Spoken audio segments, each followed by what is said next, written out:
Hello friend, आप सभी का स्वागत है मेरे यूट्यूब चैनल नॉलेज विद केवी में। आज हम बात करेंगे यूडाइस प्लस सत्र 2023-24, जिसमें 3 मॉड्यूल को हमको पूर्ण करना रहता है। तो जिसमें सबसे पहला मॉड्यूल आता है प्रोफाइल आर फैसिलिटी, जिसमें हमारे स्कूल की बेसिक जानकारी रहता है। उसको हमको किस प्रकार से अपने मोबाइल से हम ऑनलाइन कर सकते हैं, इसके बारे में हम पूरे डिटेल लाइव देखेंगे। तो चलिए हम देखेंगे। उसके बाद नेक्स्ट वीडियो में हम देखेंगे टीचर मॉड्यूल को किस प्रकार से फिलअप करना है। उसके बाद आता है स्टूडेंट मॉड्यूल को किस प्रकार से फिलअप करना है। तो चलिए सबसे पहले हम प्रोफाइल आर फैसिलिटी को किस प्रकार से फिलअप करेंगे अपने मोबाइल की स्क्रीन पे चलकर देखते हैं। अगर कोई इससे संबंधित प्रोफाइल फैसिलिटी से यूडाइस प्लस से संबंधित से कोई भी सवाल रहेगा तो आप कमेंट करके मुझे जरूर बताना, और वीडियो कैसे लगा ये भी जरूर कमेंट करके बताना। अगर हमारे चैनल में नए हैं तो प्लीज़ मेरे चैनल को सब्सक्राइब करिए, ताकि ऐसे नए नए वीडियो आपको मिलते रहे। तो चलिए हम चलते हैं मोबाइल की स्क्रीन पर और किस प्रकार से यूडाइस प्लस सत्र 2023 सीरीज में प्रोफाइल मॉड्यूल प्रोफाइल फैसिलिटी को किस प्रकार पूर्ण करते हैं देखते हैं। चलिए यहाँ से हम अपने मोबाइल की स्क्रीन पे आ गए। यहाँ पर हमको गूगल क्रोम में जा कर के udaisplus.government.in इसको हमको सर्च कर लेना है। जैसे ही हम सर्च करेंगे हमारे सामने इस प्रकार का पेज ओपन होगा। यहाँ पर सबसे पहले ऑप्शन हमको सेलेक्ट लैंग्वेज का दिखाई देगा, जहाँ से हम इस पूरे फॉर्म को हम हिंदी या इंग्लिश में कन्वर्ट कर सकते हैं। यहाँ पे हमको 2 ऑप्शन मिल जाता है लैंग्वेज का, इंग्लिश या फिर हिंदी, इस प्रकार से। फिर नीचे आएंगे हम स्क्रॉल करके, फिर यहाँ पर जो ऑप्शन दिखाई दे रहा है हमको UDISE plus school data capture, इसको हमको ओपन करना है। जैसे ही ओपन करेंगे हमारे सामने फिर से एक नया पेज ओपन होगा। यहाँ पर हमको दिखाई दे रहा है UDISE plus login for year 2023-24। इसमें सबसे पहला ऑप्शन है profile or facilities, teacher module आता है, उसके बाद फिर स्टूडेंट मॉड्यूल आता है, फिर रिपोर्ट मॉड्यूल आता है। तो सबसे पहले हमको प्रोफाइल मॉड्यूल को कंप्लीट करना है, उसके बाद टीचर मॉड्यूल को करना है, फिर स्टूडेंट मॉड्यूल को। इस प्रकार से हम बारी बारी से सभी को फिलअप करना है। तो सबसे पहले हम बात करेंगे प्रोफाइल मॉड्यूल को, उसके बाद नेक्स्ट वीडियो में हम टीचर मॉड्यूल के, और अगले नेक्स्ट वीडियो में हम स्टूडेंट मॉड्यूल के बारे में डिटेल से समझेंगे। तो सबसे पहले हम प्रोफाइल आर फैसिलिटी इस वाले ऑप्शन को ओपन करेंगे, जो स्कूल का बेसिक जानकारी जिसमें हमको भरना है। तो इसको हम ओपन कर लेते हैं सबसे पहले। जैसे ही हम ओपन करेंगे हमारे सामने फिर से इस प्रकार का पेज ओपन होगा, और हम नीचे आएंगे तो यहाँ पर login for DCF data entry and monitor, यहाँ पर हमको यूज़र नेम में अपने स्कूल का डाइस कोड और पासवर्ड जो है वहाँ हमको यहाँ पर पासवर्ड को एंट्री कर देना है, जो है हमारा पासवर्ड, और फिर कैप्चर कोड करके यहाँ पे लॉगिन कर देना है। यदि पासवर्ड भूल गए हैं तो यहाँ पर फॉरगेट पासवर्ड का भी ऑप्शन दिया हुआ है। तो जो फॉरगेट पासवर्ड करेंगे तो जो रजिस्टर मोबाइल नंबर है यूडाइस में, उसमें ऑटोमेटिक मैसेज में चला जाएगा पासवर्ड नया बन के। तो इस प्रकार से हम फॉरगेट पासवर्ड भी यहाँ कर सकते हैं। तो चलिए हम यहाँ पर यूज़र नेम और पासवर्ड डाल करके एंट्री हो जाते हैं।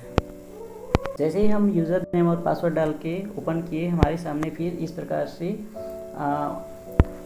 ओपन हो जाएगा, और यहाँ पे हम देखेंगे प्रोफाइल फैसिलिटी टीचर और स्टूडेंट, इस प्रकार से हमको दिखाई देगा। तो क्योंकि हमने प्रोफाइल आर फैसिलिटीज़ को ओपन किया है तो हमको इसको क्लिक करना है।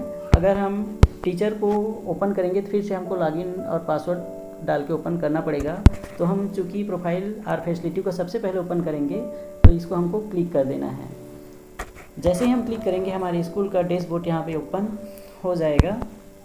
यहाँ पे डाइस कोड, प्रधान पाठक का नाम, स्कूल कैटेगरी यहाँ पे हमको दिखाई देना शुरू हो जाएगा। यहाँ पे देखिए आपको लैंग्वेज का ऑप्शन यहाँ पे हमको दिखाई देता है, यहाँ पे सेलेक्ट लैंग्वेज।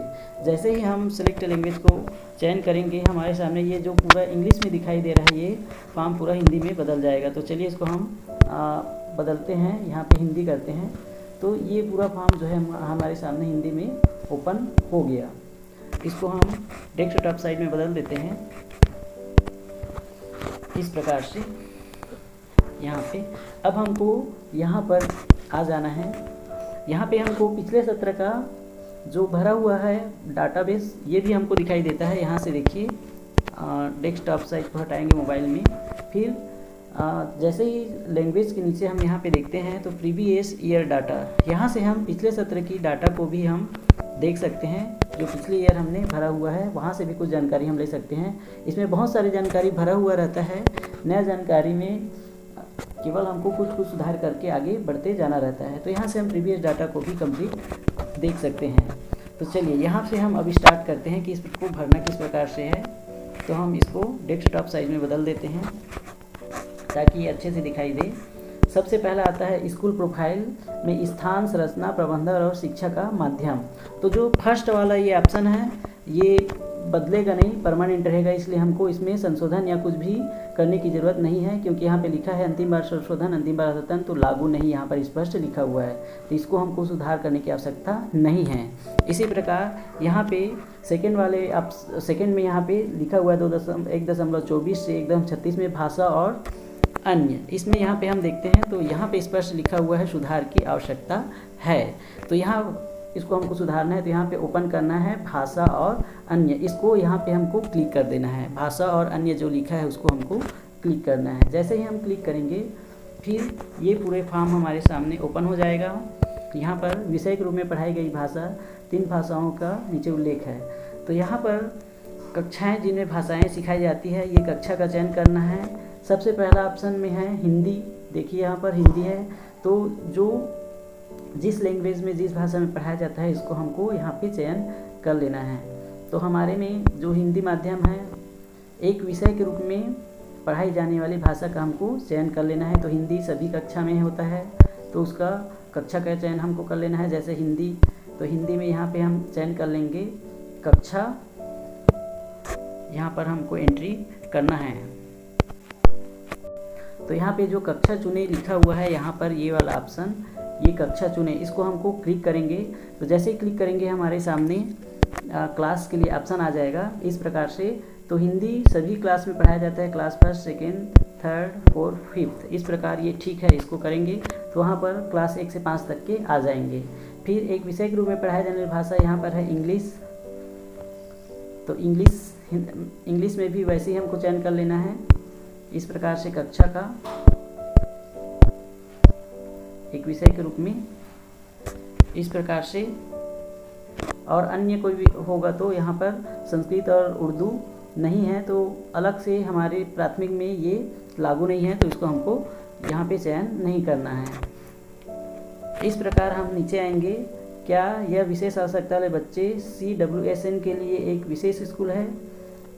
तो यहाँ पे नहीं है, तो नहीं है। जो पहले से भरा हुआ है, अगर सुधार करने की आवश्यकता है तो उसको हमको सुधार करना है। यहाँ पे क्या यह आवासीय विद्यालय है, मतलब यहाँ पे कुछ जानकारी जो है हमको पहले से फिलअप मिलेगा। अगर सुधार की आवश्यकता है तभी हम सुधार करेंगे। इसको अच्छे से पढ़ लेंगे और फिर जैसे ही पूरा जानकारी फिलअप हो जाएगा, यहाँ पर हमको क्या करना है, ये जो ऑप्शन बीच वाला हमको दिखाई दे रहा है, जमा करें और अगला।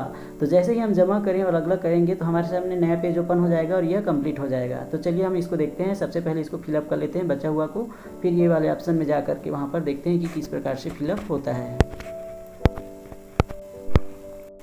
इसी प्रकार विषय चयन करने के बाद हमको यहाँ पर उनकी पूरे क्लास में लड़के और लड़कियों की संख्या और थर्ड जेंडर है तो थर्ड जेंडर की संख्या यहाँ पर भर देना है। मतलब पूरे क्लास में जो बालक बालिका है, एक कक्षा जो इस विषय को पढ़ता है हिंदी माध्यम में, तो सभी आ जाएंगे।